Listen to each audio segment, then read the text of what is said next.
Pour définir les compétences du sauveteur secours du travail, nous avons l'habitude d'utiliser cette illustration qui explique le quotidien d'un SST. Sur cette première planche, nous voyons un SST arriver sur son chantier et dans la mesure où celui-ci a participé déjà à une formation de SST, il est sensibilisé à la santé et à la sécurité au travail et du coup, il sera plus apte à respecter les procédures internes de l'entreprise. Nous voyons qu'il porte ses équipements de protection individuelle. Par contre, il intervient à l'intérieur d'un cadre de prévention où l'entreprise a déjà pensé et réfléchi à la santé des travailleurs, notamment sous la forme soit de panneaux, ou soit de protection collective ou de protection individuelle. Nous voyons ici que sur ce chantier, il a été protégé car nous pouvons apercevoir un escalier encloisonné, nous voyons de la lumière, nous voyons des filets de protection. C'est-à-dire qu'en amont, une personne a réfléchi à toutes les problématiques liées à la santé et à la sécurité au travail de ce chantier et a proposé des actions de prévention. Et le SST rentre à l'intérieur d'un cadre de la prévention et dans la mesure où il a été formé, où il a acquis des compétences de prévention, celui-ci sera beaucoup plus apte à respecter les procédures internes éditées par l'entreprise.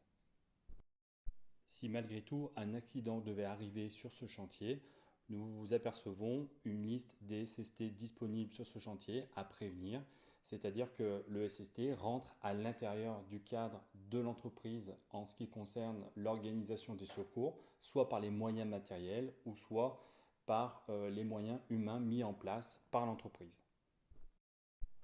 Sur cette illustration, nous voyons une situation dangereuse avec la présence d'huile au sol.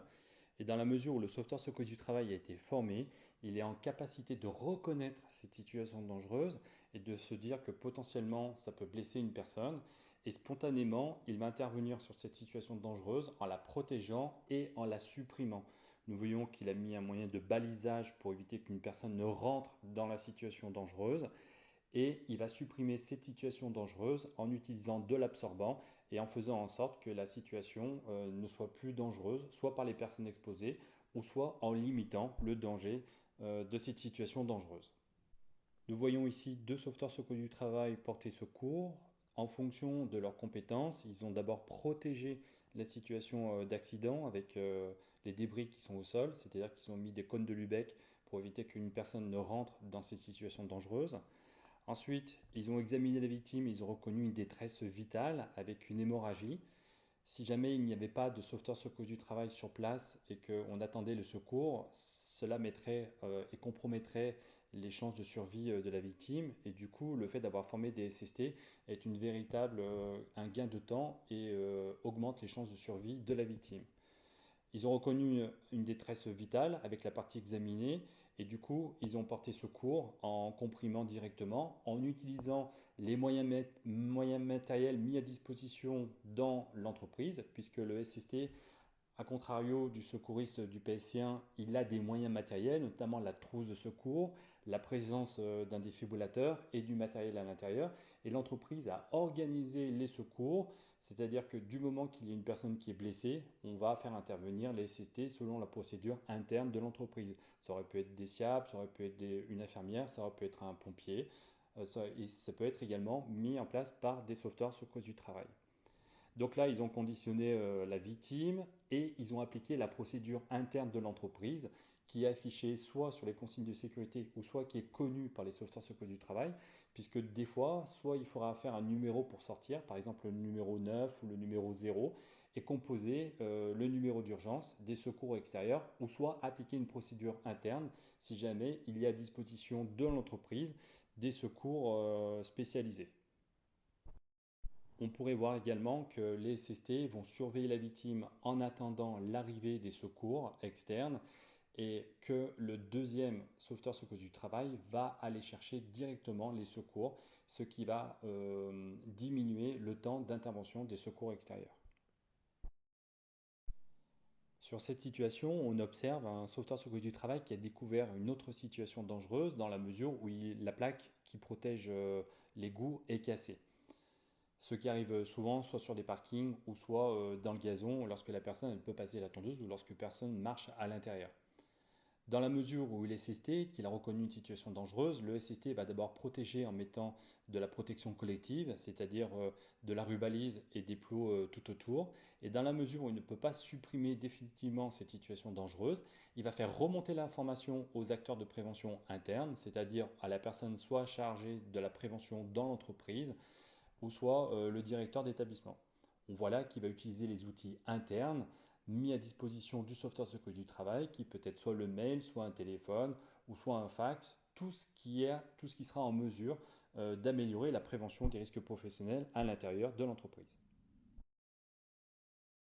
En dernière partie, le SST peut participer à la prévention des risques professionnels après un accident. C'est-à-dire qu'à la suite d'un accident, ici notamment c'est un chariot élévateur qui aurait bousculé une personne,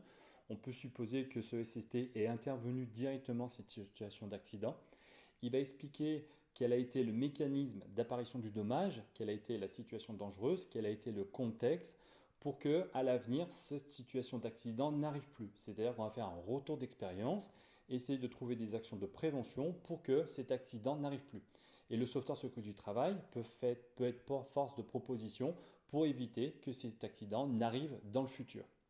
On voit qu'autour de la table, il y a une personne de la CARSAT qui est un acteur de prévention externe, au même titre que l'INRS ou la direction du travail, et qui peut aider les entreprises à participer à la prévention, soit par des moyens techniques, ou soit éventuellement par des subventions.